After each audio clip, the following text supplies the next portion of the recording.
to this new video for my channel, The Mental Traveler. I'm Caro Herrera, and today I'm going to be talking about a story called Pride and Prejudice. I shall be reviewing the book, which was written by Jane Austen and published in 1813, as well as two of its several adaptations. The 1995 BBC production starring Colin Firth and Jennifer Earle, as well as the 2005 movie adaptation with Keira Knightley and Matthew Macfadyen. Before I begin though, let me just say that this will be a video with mild spoilers, so if you have no idea what Pride and Prejudice is about, beware.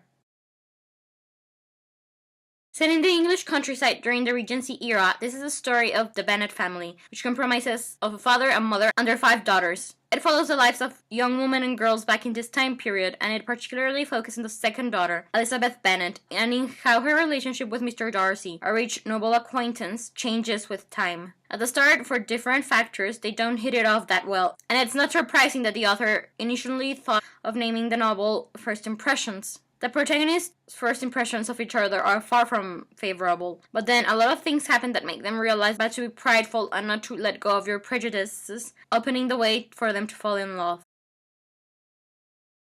I give Pride and Prejudice a 5 out of 5 stars review and highly recommend it. It's a delightful novel. It reads really smoothly and you just can't go wrong with Jane Austen. With time, I've come to appreciate it more and more because of different qualities, from its historical impact to what it meant for a woman to becoming a successful author at that particular time in history, what it reflects about society, what it means as a love story. It's just funny, endearing, memorable, and it has several good messages that leave you thinking about how prideful you are and whether or not you're very prejudiced or not.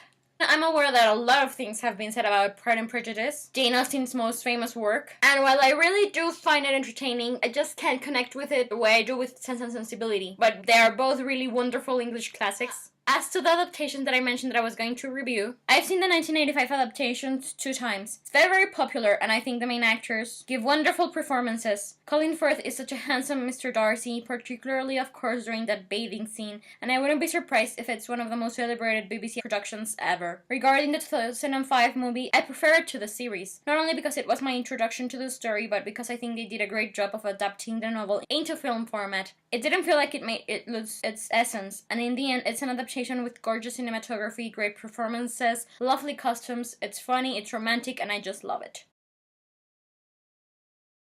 I first became aware of Pride and Prejudice when I was a teenager, back when the 2005 movie was released in DVD. I remember my sister had it in her house and she thought I would like it because it was a period drama full of romance, and I loved, since I was a very young girl, those sorts of movies. So she showed it to me. I quickly fell in love with it. I remember that I bought it, I rewatched it countless times, and then when I bought the book, I read it at once, and over the years I've read it 3 times in total. It's not my favorite Jane Austen story, that's Sense and Sensibility, but it's my second favorite of hers. I've seen a lot of movies and series sort of inspired by Pride and Prejudice over the years, and I want to mention which ones are the ones that I love the most. I watched Death Comes to Pemberley, the Jane Austen Book Club, Lost in Austen, Bridget Jones, Becoming Jane, and Austenland. Out of all these, though, which deals in one way or another with the famous Elizabeth Bennet and Mr. Darcy, my favorite ones are Austenland and Becoming Jane.